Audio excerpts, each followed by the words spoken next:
Sa mga sandaling ito, ang buong mundo ay tila nakahinto at nakatingin sa isang maliit ngunit napaka-importanting bahagi ng mapa, ang Strait of Hormuz. Ang tensyon sa pagitan ng United States at ng Islamic Republic of Iran ay hindi lamang isang lokal na alitan. Ito ay isang kaganapang may potensyal na magpabago sa takbo ng pandaigdigang ekonomiya at seguridad. Sa ulat na ito, tatalakayin natin ang matapang at walang kompromisong desisyon ni President Donald Trump na muling itapon sa basurahan ang ika-4 na alok ng Iran para sa isang kapayapaan. Bakit nga ba hindi makumbinsi ang Washington sa kabila ng tila malambot na mungkahi ng Tehran? Kasabay nito, ang Islamic Revolutionary Guard Corps o IRGC ay naglabas ng isang banta na tila isang huling hininga ng isang nalulunod na rehimen, ang pagbibigay ng 30-day deadline sa pinakamalakas na military sa mundo. Ngunit ang pinakasentro ng ating balita ay ang paglulunsad ng Project Freedom. Ang karagatan ng Persian Gulf ay magiging saksi sa pagpapakitang gilas ng US Navy upang bawiin ang kontrol sa mga daluyan ng langis.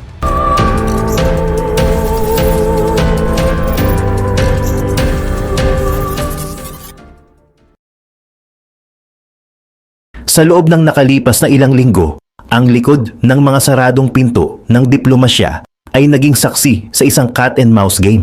Ang Islamic Republic of Iran, sa ilalim ng matinding pressure ng naval blockade, ay nagpadala ng kanilang ika-4 na proposal para sa isang deal. Ang mensaheng ito ay hindi direktang dinala sa White House, kundi dumaan pa sa Pakistan, isang bansang madalas magsilbing tulay sa mga ganitong sitwasyon. Ang tinatawag nilang three-phase plan ay tila binuo upang makuha ang atensyon ni President Donald J. Trump, na kilala sa pagiging isang dealmaker. Sa unang bahagi o stage 1, nagmungkahi ang Iran ng isang 30-day period upang gawing permanenteng kapayapaan ang kasalukuyang ceasefire. Kasama rito ang unti-unting pag-angat ng US blockade sa Strait of Hormuz at ang pagtatatag ng mutual non-aggression. Ngunit ang naging malaking hadlang ay ang hiling ng Iran na isama sa proteksyong ito ang Israel at ang grupong Hezbollah. Para sa administrasyong Trump, ang pagkilala sa Hezbollah, isang organisasyong itinuturing na terorista, bilang bahagi ng isang legal na peace deal ay isang malaking insulto. Bukod dito, ang Israel ay hindi papayag na itali ang kanilang mga kamay, habang ang mga proxy ng Iran ay patuloy na naglulunsad ng banta sa kanilang hangganan. Sa stage 2 naman, tinalakay ang pinaka-controversial na usapin, ang nuclear program. Ang Iran ay nag-alok na i-freeze ang kanilang nuclear enrichment sa loob ng 15 years at panatilihin ang cap sa 3.6%. Ito ang level na ginagamit para sa mga nuclear power plants at medical research. Gayunpaman, ang deal breaker para kay President Trump ay ang matigas na paninindigan ng Iran na huwag gibain o i-dismantle ang kanilang mga nuclear sites. Ang pananatili ng mga pasilidad na ito kahit pa naka-freeze ang aktibidad ay nangangahulugan na maaari silang bumalik sa paggawa ng nuclear bomb sa loob lamang ng ilang buwan kung magpasya silang labagin ang kasunduan.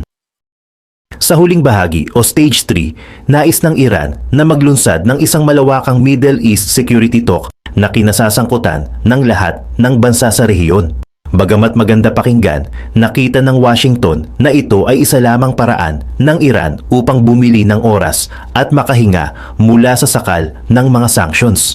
Ang reaksyon ni President Trump, hindi na niya hinintay ang formal na diplomatikong channel.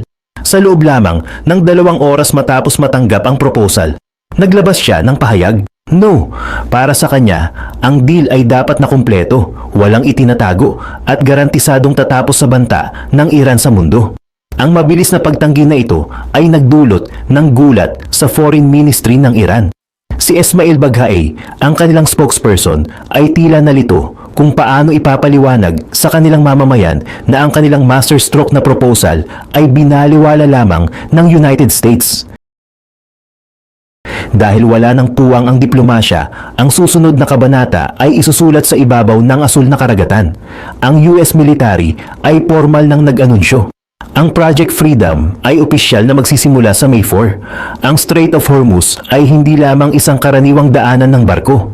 Ito ay ang sentro ng enerhiya ng mundo. Halos 20% ng kabuuang langis na kinukonsumo ng buong planeta ay dumadaan sa makitid na direksyong ito.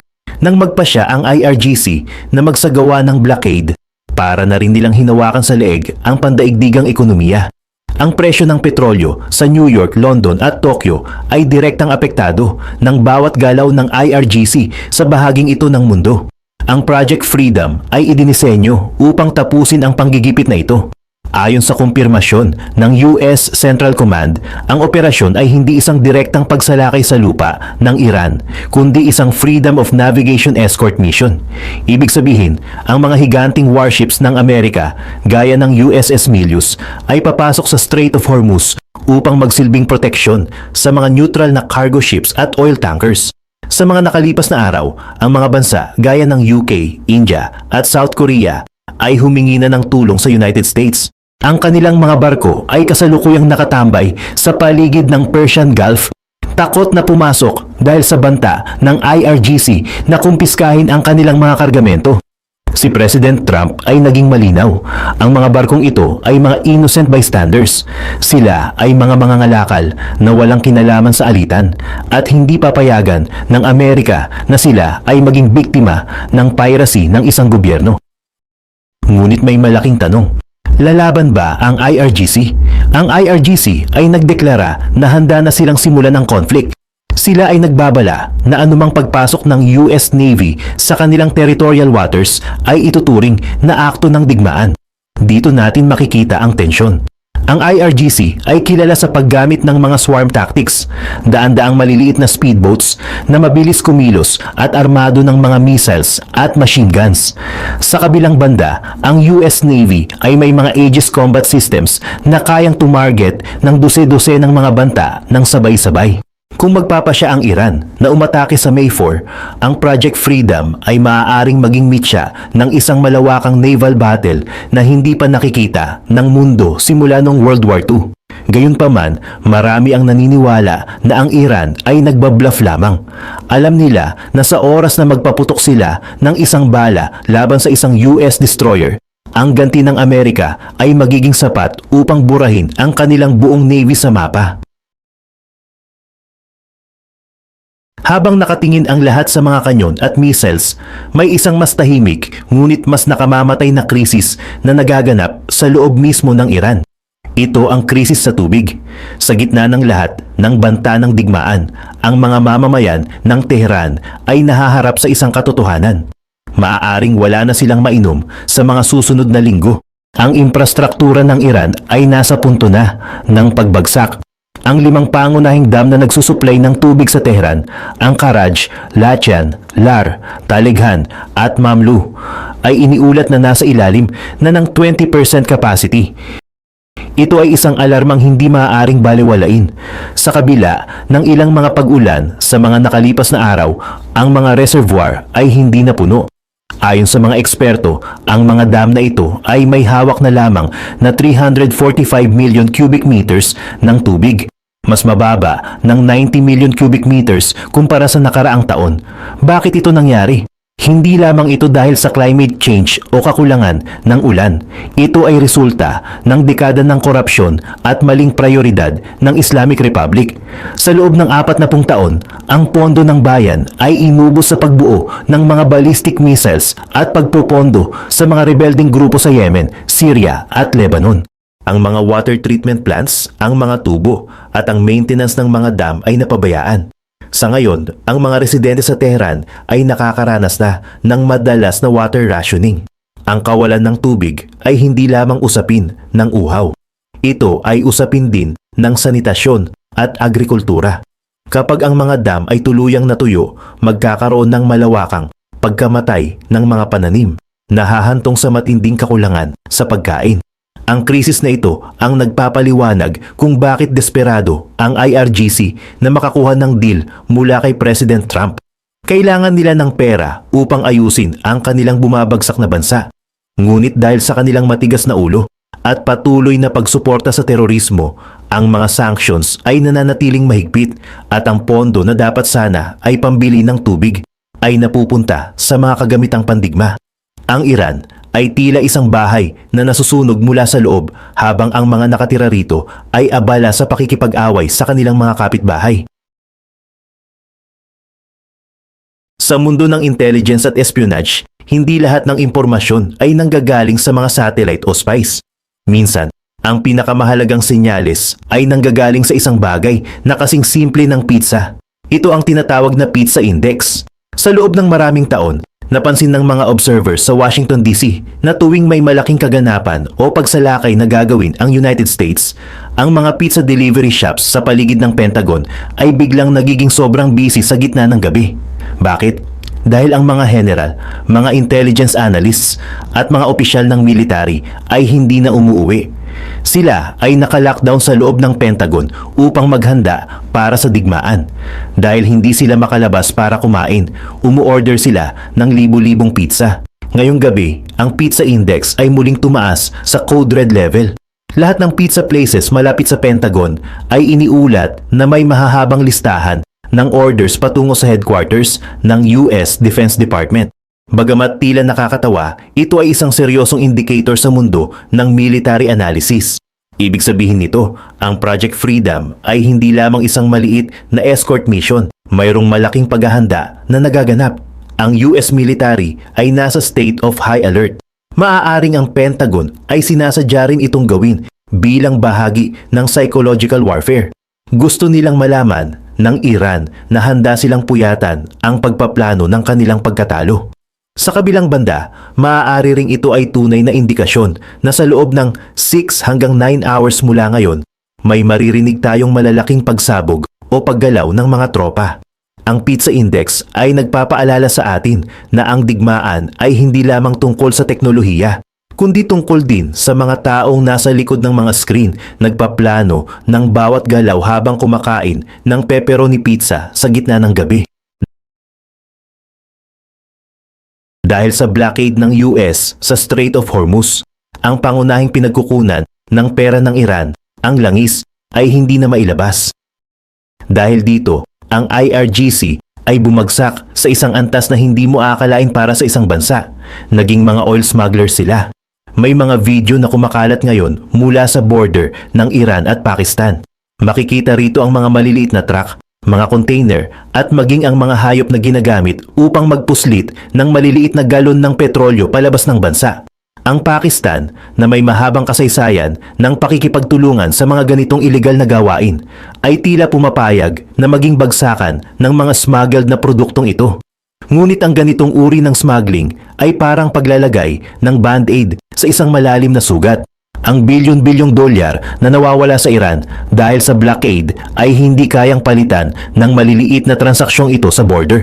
Ang desperation na ito ay makikita rin sa mga tauhan ng IRGC. Ang kanilang mga opisyales ay napipilitang gumawa ng mga criminal activities upang mapanatili lamang ang kanilang operasyon.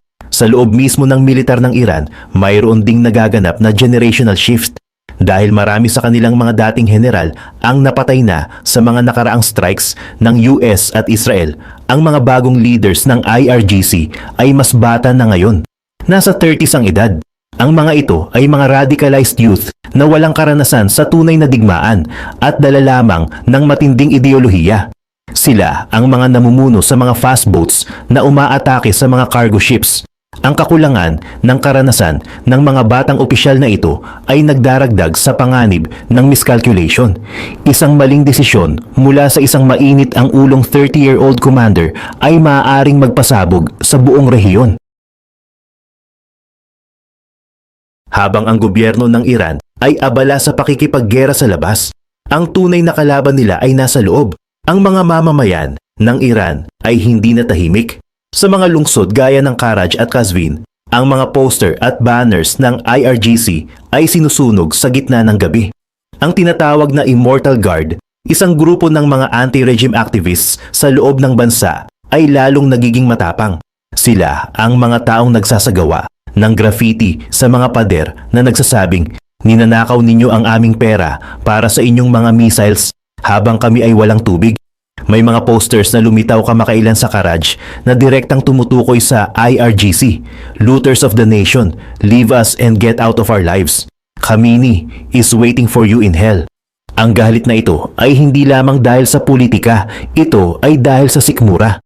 Kapag ang isang ama ay hindi na mapakain ng kanyang pamilya o hindi na mapainom ng malinis na tubig ang kanyang mga anak, wala na siyang takot sa baril ng Basij o IRGC. Ang pag-aaklas na ito ang pinakakinatatakutan ng mga ayatollah. Alam nila na kahit gaano karami ang kanilang sandata, hindi nila kayang barilin ang lahat ng kanilang mamamayan kung sabay-sabay itong mag-aalsa. Kamakailan lamang, 14 na IRGC operatives ang napatay sa isang misteryosong pagsabog sa Mazandaran. Bagamat sinasabi ng gobyerno na ito ay isang aksidente, marami ang naniniwala na ito ay gawa ng mga internal resistance groups o kaya naman ay isang sikretong operasyon ng mga foreign agents. Ang katotohanan na ang mga IRGC members ay hindi naligtas kahit sa loob ng kanilang sariling mga kuta ay nagpapakita kung gaano nakahina ang kontrol ng rehimen. Sa kabilang side naman, ang koordinasyon sa pagitan ng United States at Israel ay nasa all-time high. Si Admiral Brad Cooper, ang commander ng US Naval Forces Central Command, ay iniulat na may madalas na pag-uusap kay A.L. Zamir, ang pinuno ng Israel Defense Forces. Ano ang ibig sabihin nito? Ang Israel at US ay hindi lamang nagpapalitan ng impormasyon. Sila ay nagpaplano ng sabay. Ang presensya ni Admiral Cooper sa mga warships gaya ng USS Milius at USS Higgins ay isang malinaw na mensahe. Ang Israel ay handang magbigay ng intelligence at air support, habang ang US naman ang bahala sa naval operations. Isa sa mga mahahalagang tinalakay ni na Cooper at Zamir ay ang sitwasyon sa Southern Lebanon. Habang abala ang US sa Strait of Hormuz, ang Israel naman ay patuloy na binabantayan ang Hezbollah. Ang mga artillery strikes ng IDF sa Southern Lebanon ay patuloy pa rin kahit may ceasefire. Ito ay upang masigurong hindi makakasali ang Hezbollah sa oras na magsimula ang bakbakan sa Iran. Tinanong din si President Trump ng mga reporters tungkol sa missile capability ng Iran. Ayon sa data, 85% ng kanilang missile factories at storage ay nawasak na. Ngunit ang tanong ay, paano ang natitirang 15%? Ang sagot ni Trump ay simple at nakakatakot para sa Iran. I would like to eliminate it. Ibig sabihin, hanggat may natitira pang kakayahan ng Iran, ang US ay hindi hihinto sa kanilang mga strikes. Ang goal ay total neutralization. Hindi sapat ang weekend Iran. Ang gusto ng Washington ay isang Iran na wala ng kakayahang magbanta sa sino man sa loob ng susunod na 5 dekada. Isa pang aspeto na dapat nating tingnan ay ang kalagayan ng Basij, ang paramilitary volunteer group na ginagamit ng Iran upang supilin ang sarili nilang tao. May isang video na kumalat kamakailan na nagpapakita ng tunay na kalagayan ng kanilang morale. Sa video, isang Iranian civilian ang palihim na kumukuha ng video sa isang checkpoint ng Basij. Makikita sa muka ng mga bantay ang matinding takot. Tuwing may maririnig silang tunog ng eroplano o drone, sila ay tumitingin sa langit ng may kaba. Nang kausapin sila ng civilian, ang sagot ng isang Basij member ay, "Huwag mo kaming videohan, baka malaman nila ang lokasyon namin at tamaan kami." Ito ang state of paranoia na nararanasan ng mga tagapagtanggol ng rehimen. Alam nila na sa makabagong digmaan, ang mga satellites at drones ng US at Israel ay kayang tumukoy ng kahit isang tao na may dalang baril sa gitna ng disyerto.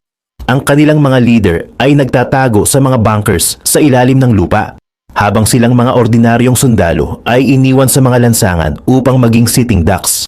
Ang paranoia na ito ay lalong lalala sa May 4.